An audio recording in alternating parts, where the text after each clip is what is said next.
Assalamualaikum and hi. My name is Muhammad Sadiq bin Abdul Askar, alias Muhammad Asfa, metric number 287520. Today, I want to present about our research in online learning and performance of students. Now, we move to the issues of the research. When learning online, students face obstacles like unstable connections, accessibility issues, self-motivation, mental health, time management, living circumstances, and distractions. While online learning allows multitasking, students may feel isolated without physical presence, lack of participants, waning motivation, and difficulty concentrating affected performance.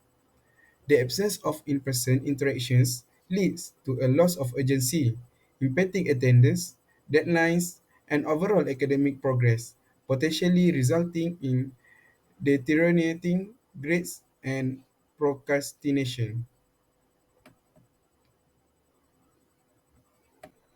Now, for our research objective is the specific objective of this study are: first is to assess the impact of the synchronous versus asynchronous online learning on student performance. Second is to investigate the role of multimedia elements, for example, videos and interactive simulations, in enhancing students' understanding and performance in online learning. Third is investigate factors that affecting students' satisfaction with online learning. So, for our method summary, we use two sources. That first is primary sources and second is secondary sources. So, for our primary sources, researchers use surveys, experiments, interviews, and etc. to collect primary data that directly from the source. This type of data is considered the best in research for its direct origin. Our study employed a questionnaire with open-ended, closed-ended, and or hybrid questions to gather both qualitative and quantitative data. Questionnaire provide structure, enhancing the success of investigation, but they have pros and cons as well as explore later. Next is secondary sources. Secondary sources is the data collected by a party other than the primary user is termed secondary data. Social science researchers often rely on the government agencies, organization records, census data, and existing study data. For quantitative data, secondary data analysis can provide larger, higher quality database, saving time compared to individual data collections. Analysis finds secondary data crucial for documenting past developments. Truth, it may not be as reliable in marketing research due to a potential outdated and inaccurate information. Now we move to the main part of the research. So for our result for the research is the research analyzed a questionnaire with 100% response rate from 30 participants around UUM students. So for the part A examines demographic profiles including gender, age, race, semester, and colleges. Part B explores student certification with online learning utilizing descriptive methods and presenting findings, truth diagrams, tables, statistics, and cause and effect analysis. So we move to the first part is demographic insight. So for result in demographic insight, the higher percentage of female students is the higher respondent from the 30 participants.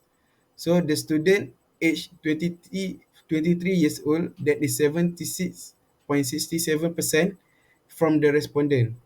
So from the 30 respondent, the highest is the Malay student is 63.33%. And the student mostly in semester 5 student. And from the College of the Business student, that is 76.66%. And from the 30 participants, 99, 69, 96.67% have access to online learning device, such as laptops are the primary choice. That is 76.67%. Most students spend 1 to 3 hours daily on online learning. That is 60% from the 30 participants. Now, we move to the certification findings that our researchers find. So for the overall certification with online learning is 33.34%. So 44% certified with easy access to course materials and 40% dissatisfied or satisfied with lecturers' communication and feedback effectiveness.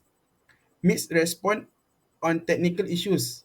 Hydrants, that is 43.33% dissatisfied and satisfied for this response. And e-learning versus traditional classroom comparison, the result is 30% dissatisfied and satisfied for these findings. Now, we move to the next part is attention and engagement. So our result is 26.67% dissatisfied and satisfied with difficulty paying attention in online classroom, and mixed response on students' attention levels 36.67% dissatisfied or satisfied for this response. Overall, diverse experience and perspective are evident among respondents, with a notable portion expressing uncertainty about certain aspects of online learning. So, for our conclusion, the researcher successfully conduct a questionnaire study, obtaining data related to study objective, and submitting recommendation to the government. Evaluation of the statistical significance of coefficients is necessary. The model assumes independence and linearity, potentially overlooking the complexity of certification factors. Unmeasured variables may influence satisfaction, and individual preferences vary. Models provide general strengths. A comprehensive analysis with real data is needed for accurate findings. In- Interpretations may vary based on actual coefficients obtained through regression analysis. That's all from me. Thank you.